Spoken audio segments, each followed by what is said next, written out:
किताबों का समाज पर क्या प्रभाव पड़ता है, इस पर मैं चर्चा करना चाहता हूँ। कोई भी समाज विभिन्न तत्वों से मिलकर बनता है। इसकी उसकी संरचना बहुत जटिल और संश्लिष्ट होती है और समाज अनेक स्तरीय होता है। अनेक स्तरीय समाज में अनेक तरह के बुद्धिजीवी भी होते हैं और अनेक तरह के बुद्धिजीवी अनेक तरह की पुस्तकों का निर्माण करते हैं।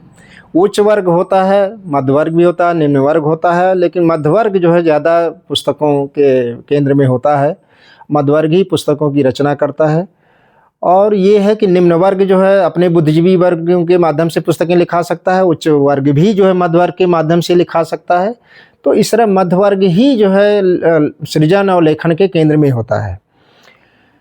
उच्च वर्ग जब बुद्धिजीवी वर्ग के माध्यम से लिखाता है तो अपने हितों का साधन करता है, और अगर निम्न वर्ग जो है अपने बुद्धियों के माध्यम से लिखता है तो वह जो है अपने संघर्ष को, अपनी आकांक्षाओं को जो है प्रतिबिंबित करता है। तो इसलिए ये परस्पर विरोधी हित आपस में टकराते भी हैं। जब उच्च वर्ग जो है अपने बुद्धियों के माध्यम से अपने हित में चीज़ें लिखाएगा और दूसरी तरफ निम्न वर्ग भी जो है अपने संघर्ष, अपनी आकांक्षाओं को जो है महत्व देगा, तो निश्चित ही दोनों के हित अलग अलग होंगे और परस्पर टकराव की स्थिति में होंगे। तो इस तरह किताबों का महत्व समान नहीं होता है, बल्कि एक तरह से किताबों का जो प्रभाव है वो बहुत संश्लिष्ट और जटिल होता है। किताबें शुरू से लिखी जाती रही हैं। जब से छापा खाना आया, छापा खाना तो लगभग 15वीं शताब्दी में आया, लेकिन उसके पहले स्मृति परंपरा में एक तरह से पुस्तकें थीं। बाद में जब 15वीं शताब्दी में छापे खाने का निर्माण हुआ, प्रिंटिंग प्रेस आया, तो प्रेस की आविष्कार के साथ किताबें छपी जाने लगी। तो जो ज्ञान स्मृति परंपरा में था वो पुस्तकों के माध्यम से आने लगा। इसलिए जो है अब वो स्मृति परंपरा में प्राचीनतम काल से वो पुस्तकें रही होंगी, तो उनका समय तो वही है। रचनात्मक समय प्राचीन काल है और मध्यकाल है, और आधुनिक काल में 15वीं शताब्दी ईस्वी, जो मध्यकाल और आधुनिक काल दोनों का संधि स्थल है, उस समय जो है पुस्तकें जो लिपिबद्ध हुई, तो उनमें रूपांतरण भी आया होगा, रूपांतरित भी हुई होंगी पुस्तकें। एक तो ये जैसे प्राचीन काल की पुस्तकें हैं वो स्मृति परंपरा में रहीं और वो जो है आधुनिक काल में जो है लिपिबद्ध हुई, तो उनका रचनात्मक काल और प्रकाशन काल अलग अलग है। तो इस तरह उनमें जो है वैचारिक रूपांतरण भी हुआ होगा। एक तो यह मुद्दा है। दूसरी चीज़ जो है कि पुस्तकें हमारे देश में जो है, जो एक तरह से उच्च वर्ग रहा है, द्विज वर्ग जिसे कहते हैं, तो द्विजों ने जो एक तरह से शास्त्र ग्रंथ और उन्होंने जो एक तरह से सामाजिक संहिताएं लिखा, वह एक तरह से समाज में बहुत गहरा असर डाली हैं, बहुत ही गहरा असर डाली हैं। बाकी जो निम्न वर्ग था वो शिक्षा और वो सबसे जो है अलग था, शिक्षा से वंचित था, तो वो उसके बुद्धिजीवी वर्ग भी उस तरह के नहीं आए और उस तरह का लिखा भी नहीं। हालांकि जो है उसके भी प्राचीन काल से समानांतर जो है, द्विजों की पुस्तकों के समानांतर जो है इस देश का जो मूल वर्ग है, मूलवासी वर्ग है, वह भी जो है अपने बुद्धिजीवी पैदा करता रहा है और वो भी जो है पुस्तकों का निर्माण किया है। लेकिन ये है कि जो सशक्त द्विज वर्ग था उसकी पुस्तकें तो संरक्षित रहीं, स्मृति परंपरा में रहीं, फिर लिपिबद्ध भी हुई, लेकिन इधर दूसरी तरफ जो है पुस्तकें स्मृति परंपरा में भी नहीं रह पाई और बहुत सी पुस्तकें डिस्ट्रॉय कर दी गई, समाप्त कर दी गई। जैसे आप देखेंगे प्राचीनतम काल में जाएं तो मक्खल गोसाल की पुस्तक जो है दिशाचार बहुत महत्व की थी, उसको जो है समाप्त कर दिया गया जो है। इसी तरह चारवाकों की पुस्तक को भी नष्ट कर दिया गया। उसके बाद कबीर रैदास की वाणियों का जो है, जो स्मृति परंपरा में रही और रहीं, लेकिन बाद में फिर कबीर ग्रंथावलियों के नाम पर रैदास का तो अधिकांश साहित्य समाप्त ही हो गया। कबीर ग्रंथावलियों के नाम पर जिन्होंने संकलित संपादित किया वो कबीर और रैदास के समाज के लोग तो पढ़े लिखे नहीं थे, उन्होंने पुस्तकों, उनकी वाणियों का संकलन संपादन नहीं किया है, दूजों ने किया है, तो उन्होंने एक तरह से उसका वैचारिक रूपांतरण किया जो है, माने अपनी विचारधारा को उसमें प्रवेश कराया जो है। तो इस तरह जो है जो निम्न वर्ग का साहित्य होता है, पुस्तकें होती हैं, वह एक तो संरक्षित नहीं होती हैं, दूसरी बात जो है दूसरों के द्वारा वो संरक्षण होता है तो उसमें वो प्रक्षिप्त होती हैं। एक तो ये चीज़ है। दूसरी बात, दूजों ने जो पुस्तकें लिखी शास्त्र ग्रंथ और सामाजिक संहिताओं के रूप में, उनका समाज में बहुत गहरा असर पड़ा। वो संरक्षित भी रही स्मृति परंपरा के रूप में और प्रकाशित रूप में भी, दोनों रूपों में संरक्षित रही। इसलिए उनका समाज पर बहुत गहरा असर पड़ा जो है। वो समाज को संचालित ही नहीं करती थी, नियंत्रित भी करती रही हैं। कबीर के समय में जो है, कबीर मध्यकाल में आते हैं और कबीर साहब ने कहा, पुस्तकें समाप्त करने की बात कही कि इन्हें बहा देना चाहिए, ख़त्म कर देना चाहिए, क्योंकि ये पुस्तकें जो है एक तरह से घृणा का प्रचार करती हैं और घृणा की जगह ढाई आखर प्रेम ही अपने आप में ज्ञान होने का प्रमाण है, ज्ञानवान होने का प्रमाण है। तो आप देख रहे हैं कि पुस्तकें बहुत ढेर सारी हों, अगर वो घृणा का प्रचार करती हैं तो समाज के किसी काम की नहीं होती है, क्योंकि वह ज्ञान जो है परंपरा मनुष्यता को विभाजित करने वाली होती है या उसके लिए दमनकारी होती है। तो ज्ञान मीमांसा, वह ज्ञान मीमांसा महत्वपूर्ण होती है जो ज्ञान मीमांसा प्रेम को, मनुष्यों के बीच प्रेम को रोकती है। तो कबीर ऐसी ज्ञान मीमांसा के, ऐसी ज्ञान परंपरा के पक्षधर हैं जो एक तरह से प्रेम की संवेदना को संरक्षित रखे जो है। दूसरी तरफ जो है, जो शास्त्र ग्रंथ और सामाजिक संहिताएं थी वो प्रेम की जगह घृणा को रोकती हैं। तो ये ज्ञान मीमांसा जो है मनुष्यता के खिलाफ जो है एक तरह से नफरत और घृणा का आधार माध्यम बनती हैं, तो दूसरी पुस्तकें जो है ऐसी ज्ञान मीमांसा का माध्यम बनती हैं जो प्रेम संवेदना को रोकती हैं।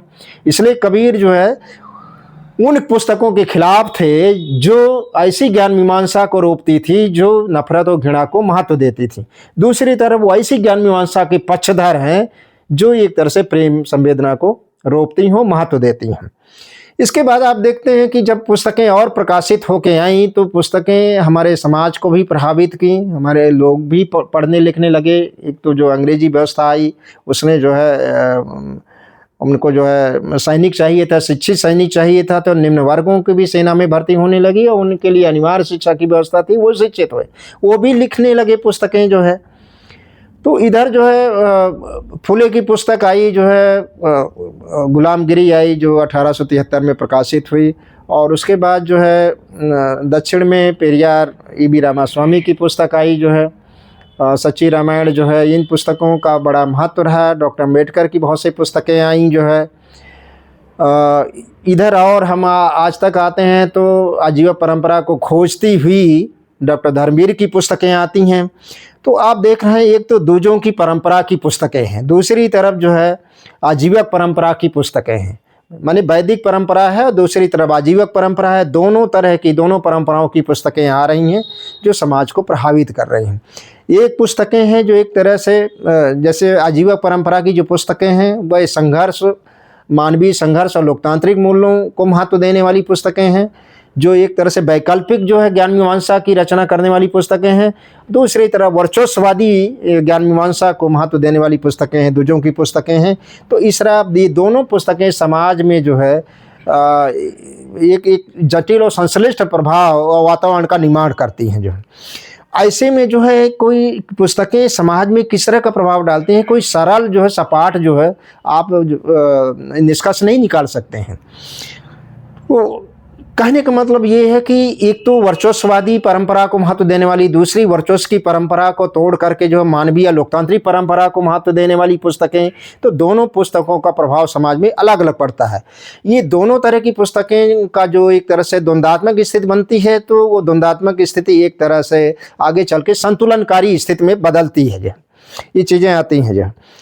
साथ ही साथ अब यह देखना है कि पुस्तकें क्यों महत्व रखती हैं। आज जो संचार क्रांति है, कोई भी क्रांति होती है तो वह क्रांति अपने साथ बहुत सी विशेषताएं लेके आती हैं। सूचनाएं जो है सबको प्राप्त नहीं हो पाती हैं, जनता को नहीं प्राप्त होती थी। तो ये संचार क्रांति के चलते जो है सूचना का अंबार आया और सबको सूचना है। सूचनाएं कितनी भी सैंक्शन की गई, कितनी भी रोकी गई, लेकिन सब तक उनकी पहुँच बनी जो है। और सूचना क्रांति जो है कम से कम सूचनाएं और ज्ञान के क्षेत्र में बड़ी क्रांति की जो है। लेकिन यह भी है कि इससे जो है जो डिजिटल मीडिया आई तो उससे प्रिंट मीडिया प्रभावित हुई, प्रिंट मीडिया पृष्ठभूमि में चली गई काफ़ी हद तक जो है। लेकिन आज भी पुस्तकों का, डिजिटल युग में भी AI का युग आने वाला है, इस युग में भी पुस्तकों का महत्व है। पुस्तकों का इसलिए भी महत्व है क्योंकि मनुष्य के भीतर जो है अपने को अभिव्यक्त करने की भूख होती है, आत्म अभिव्यक्ति होती है। तो मनुष्य में जब तक ये आत्म अभिव्यक्ति की प्रवृत्ति बनी रहेगी, भूख बनी रहेगी, तब तक जो ये पुस्तकें जो है महत्व अपना बरकरार रखेंगी जो है। एक यह भी चीज़ होती है कि जनता जब संघर्ष करती है उसके सामने स्मृतियाँ बहुत ज़रूरी होती हैं। एक जो यूरोपियन लेखक हैं मिलान कुंदेरा, उन्होंने बहुत साफ कहा है कि आम जनता का सत्ता के खिलाफ संघर्ष, सत्ता के विरुद्ध संघर्ष वस्तुतः विस्मृति के खिलाफ स्मृति का संघर्ष है। तो विस्मृति के खिलाफ स्मृति के संघर्ष का आधार बनती हैं ये पुस्तकें। और एक तो एक ही विस्मृति को ख़त्म करना हो, स्मृति को जागृत करना है। अब ये स्मृति बहुत ज़रूरी है। स्मृति दो तरह से ज़रूरी है। एक तो इतिहास विरोधी जो शक्तियां हैं, मानव विरोधी शक्तियां हैं, उनके खिलाफ जनता को संघर्ष करने के लिए स्मृति बहुत ज़रूरी है। दूसरी तरफ जो है स्मृति इसलिए भी ज़रूरी है, सृजन के लिए बहुत ज़रूरी है। हमारे यहाँ अज्ञे ने जो है एक बात कही है, उनका एक जो है निबंधों का संग्रह संवत्सर जो 1978 में प्रकाशित हुआ था, उसमें उन्होंने कहा सांस्कृतिक स्मृति भ्रष्टता के कारण हमारे अनुभव का क्षेत्र संकुचित और हमारा अनुभव शिथिल और निर्जीव होता जाता है। यह जानी हुई बात है कि स्मृति का विघटन बुद्धि और व्यक्तित्व के नाश का कारण बनता है। तो इस तरह वो सृजन के संदर्भ में ये बात कह रहे हैं कि सृजन के लिए सांस्कृतिक स्मृति का जागृत होना बहुत जरूरी है। सांस्कृतिक स्मृति भ्रष्टता के साथ हम सृजन नहीं कर सकते हैं। दूसरे, जनता के भी पास भी ऐतिहासिक जो अनुभवों की स्मृतियां होनी चाहिए। बिना ऐतिहासिक अनुभवों की स्मृतियों के वो संघर्ष नहीं कर सकती है। इसलिए मिलान कुंदेरा कह रहे हैं कि आम जनता का सत्ता के खिलाफ संघर्ष होता है विस्मृति के, अपनी ही विस्मृति के खिलाफ स्मृति का संघर्ष है। तो विस्मृति के खिलाफ स्मृति के संघर्ष के लिए पुस्तकें माध्यम होती हैं। और दूसरी बात यह भी होती है कि सृजन प्रक्रिया को सतत बनाए रखने के लिए, कंटिन्यूअस बनाए रखने के लिए यह भी जरूरी है कि पुरानी स्मृति पुस्तकें भी आधार बनती हैं सृजन के लिए जो है। तो ज्ञान मीमांसा का एक सातत्य, ज्ञान मीमांसा के सातत्य के लिए, सांस्कृतिक मूल्यों के सातत्य के लिए, इतिहास और सांस्कृतिक परंपरा के अनुभवों के सातत्य के लिए ये पुस्तकें मानव जीवन में अपरिहार्य है।